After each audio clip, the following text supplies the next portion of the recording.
তাআলার কাছে শুকরিয়া আদায় করি আমরা আপনাকে পেয়েছি। আপনার এবং আপনার সাথে যারা আছেন সকলকে দীর্ঘ আয়ু দান করুক আল্লাহ সুবহানাহু ওয়া তাআলা, সুস্থতা দান করুক। যেভাবে আলহামদুলিল্লাহ বিশ্বের মানচিত্রে বিশেষ একটা দেশ ছাড়াও আপনি আমাদের দেশকে উজ্জ্বল করছেন, আলহামদুলিল্লাহ। আল্লাহ আপনাকে আরো করার তৌফিক দান করুন। পাশাপাশি দ্রব্যমূল্য যেভাবে কন্ট্রোলে নিচ্ছেন স্যার, রমজানে যেখানে গত 24-এ 180 টাকা কেজি পেঁয়াজ খেয়েছি, আর এখন শুধু 50-60 টাকা খাইছে মানুষে। আলহামদুলিল্লাহ, আল্লাহ সকল মানুষের দোয়া আপনার প্রতি রইল। আমার দুইটা বিষয়, একটা বিষয় হলো ইসলামিক ব্যাংক সংক্রান্ত, যে বিষয়ে আপনি গোটা পৃথিবীতে নাম করছেন। তো ইসলামিক ব্যাংকটা আগের জায়গার মধ্যে যদি ফিরে আসলে আমরা প্রবাসীরা, সকল বিশ্বের মানুষই, বিশেষ করে প্রবাসীরা আশ্বস্ততার জায়গায় যদি ফিরে আনতে পারি। আজকেও এখানে আলাপ করেছি, গতকাল আমরা আলাপ, আলহামদুলিল্লাহ এর সঙ্গে একটা যোগাযোগ হচ্ছে আমাদের ইসলামিক ব্যাংকগুলোকে একেবারে উঁচুতে তুলে দেওয়ার জন্য। জাযাকাল্লাহ খাইর। আর দ্বিতীয় সবচেয়ে গুরুত্বপূর্ণ বিষয় যেটা, সেটা হচ্ছে এই স্যার, আপনি মাঝপথে নৌকা ডুবাই দিয়েন না। তার মানে হচ্ছে প্রয়োজনীয়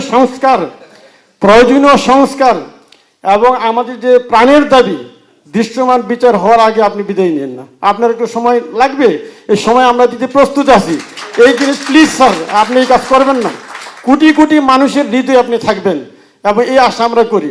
এইটা যদি আপনি করতে পারেন তাহলে গোটা মানে দুনিয়াতে আপনি ইয়ার প্রতিদান পাবেন, আখিরাতেও পাবেন। আমরা অপেক্ষায় আছি যাতে করে আমরা এইটা পাই। ইনকাম ট্যাক্স বাংলাদেশে আমরা ফর যারা এক্সপার্ট আমরা আবার আপনাকে ধন্যবাদ জানাচ্ছি। আমাদের সুনজরে দেখবেন রেমিটেন্স। আসসালামু আলাইকুম। Thank you. আসসালামু আলাইকুম। এটা বাংলাদেশের যোগাযোগটা মজবুত করা, শক্ত করা এবং এর ভিত্তিতে বাংলাদেশের অর্থনীতিকে মজবুত করা। যে আপনাদের কি কি দরকার, কি কি বিষয়, সেগুলো আমাদের প্রতিনিয়ত শুনতে হবে, একবার না, প্রতিনিয়তভাবে শুনতে হবে যে কি হচ্ছে। যেহেতু করে আপনাদের রাস্তায় সহজ করে দিলে আমাদের জন্য জিনিসটা মঙ্গলজনক হবে। যেহেতু আপনারা যা করছেন, এটা আপনারা হয়তো আসার সময় মনে করেন না যে দেশের মঙ্গলের জন্য আসতেছেন, নিজের চাকরি বা নিজের ব্যবসার জন্য এসছেন, কিন্তু আপনারা বড় রকমের সহায়তা করছেন। বিশেষ করে এই বিপদের দিনে আপনারা না দাঁড়াইলে বাংলাদেশ তার সোজা হয়ে দাঁড়াতে পারত না। আপনারাই তারে শক্ত করে রাখছেন। এই পর্যন্ত যে মজবুত হয়েছে, এই যে ফয়জুল একটা বলবে নাকি কি করছো তোমরা এই টাকা দিয়ে, এটা বলো যে কত পয়সা আদায় করে, যে দেনা শোধ করলে এটা বুঝতে হবে। আমার শুধুমাত্র বিদ্যুৎ জ্বালানি খাতে মানে বকেয়া, মানে এলএনজির পাওনা, তারপরে তেলের পাওনা টাকা শোধ করতে পারতেছিলাম $3.2 বিলিয়ন ছিল। তো সেইটাকে এই আমরা মাত্র 8 মাসের সরকার, এই 8 মাসের সরকারে আমরা এটা 600 মিলিয়নে নিয়ে আসি। তো এইটা পরিশোধ করার আপনাদের সহায়তার জন্য আর কি। তারপরে এছাড়াও অন্যান্য বিভিন্ন কাজে আপনাদের এটা, তো ওই জন্য আপনাদের উপরে কিন্তু আমাদের অর্থনীতি নির্ভরশীল। জি জি, আমাদের রিজার্ভ বাড়ছে। তারপর আমরা যে বাইরে থেকে যে আমরা চাপ দিত IMF, তাদের সঙ্গে আমাদের যে কথাবার্তা বলার আমাদের একটা শক্তি বাড়ছে। একটু মনে করে কাতারের কত পাওনা ছিল, যে আজকে যে গলাফুট কাতারে এই যে আসতে পেরেছে তাদের প্রতিটি পয়সা শোধ করে। কাতার থেকে আমরা এলএনজি কিনি লং টার্ম কন্ট্রাক্টে। তো $294 মিলিয়ন এরকম একটা পাওনা ছিল।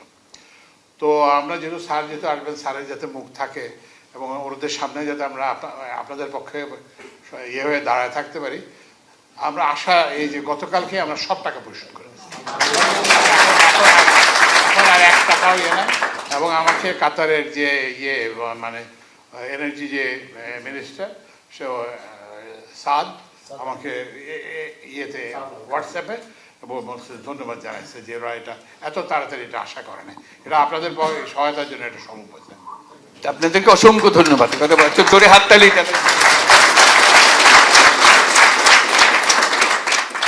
এক পয়সা আমরা অপূর্ণ রাখি নাই, এটা আমাদের মস্ত বড় শক্তি দিয়েছে এবং সেই শক্তির মূল হলেন আপনারা। আপনাদের এক একজনের টাকা বিশাল। অসংখ্য ধন্যবাদ আপনাদেরকে, দেশের পক্ষ থেকে, জাতির পক্ষ থেকে। প্রধান উপদেষ্টা স্যারের সাথে এখানে একত্রিত হওয়ার মতো তৌফিক আদায় করেছেন। আমি 36 বছর যাবৎ কাতারে আছি। 1000 রিয়াল বেতনে 10 বছর কাজ করছি। এখন আমার 14টা কোম্পানি, সেখানে 1200 বাংলাদেশি কর্মরত আছে। দোহার সবচেয়ে বড় লিমুজিন কোম্পানিটা আমার পিকুইক গ্রুপ, পিকুইক লিমুজিন। সেখানে 900 ড্রাইভারের উপরে কর্মরত আছে আলহামদুলিল্লাহ। আমি প্রবাসীদেরকে নিয়ে 2-4টা কথা বলবো। প্রবাসীদেরকে এয়ারপোর্টে আরেকটু সুযোগ সুবিধা করে দেওয়া, যেভাবে নাকি আমরা পরিবার নিয়ে যারা যাই তাদের জন্য আলাদা একটা লাইন যাতে থাকে, এবং হয়রানি বন্ধ করা।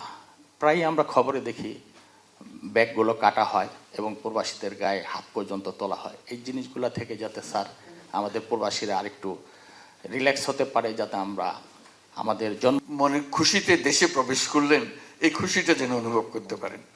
তো সেই জন্য আমরা বলছি যে তাদেরকে ভিআইপি গেস্ট হিসেবে তো ট্রিট করবা। এরা সবাই আমাদের ভিআইপি, তারা আসছেন, তাদের সমাদর করা, তাদের জায়গা দেওয়া, লাউঞ্জ।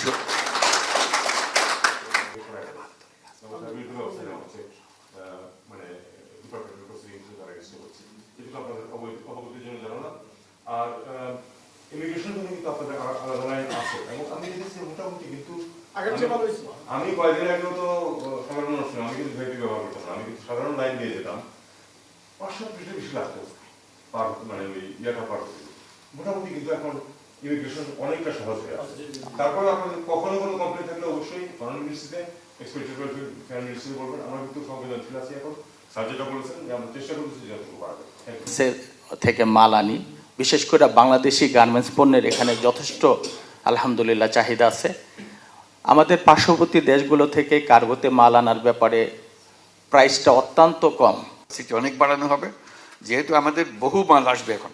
আমরা যেহেতু অর্থনীতিকে সচল করেছি, আরো উদ্যোগী করেছি, এগুলো যেন সরাসরি আমরা পাঠাতে পারি। শুধু ঢাকা বিমানবন্দর না, আমরা সিলেট বিমানবন্দরটাকে আরো, এটাকে একেবারে ডেডিকেটেড করা হবে, যে মাল পরিবহনের দায়িত্ব, বড় দায়িত্ব, তারপর প্যাসেঞ্জারের দায়িত্ব। 1 নম্বর দায়িত্ব হলো মাল পরিবহন।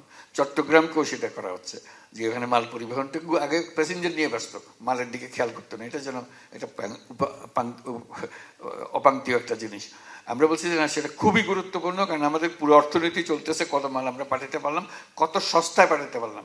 সস্তায় পাঠাতে না পারলে আমাদের জিনিস মানুষ কিনবে না। তো আমরা এই দাম তো গ্রাহকের কাছ থেকে আমার নিতে হবে, কাজেই ব্যবসায়ী আর কাজ করতে পারবে না। আমাদের কাজগুলো যত কমানো যায় আমরা একেবারে টপ প্রায়োরিটি দিয়েছি। এটা জোরে সোরে কাজ হবে, সেটার জন্য কিভাবে করবে আমরা বিভিন্ন কোম্পানির সঙ্গে আলাপ করছি, যে পরিবহনটাকে আরো মজবুত করা, দ্রুত করা, সহজ করা, এটাই আমাদের মূল কাজ। এটাকে না হলে অর্থনীতি চলবে।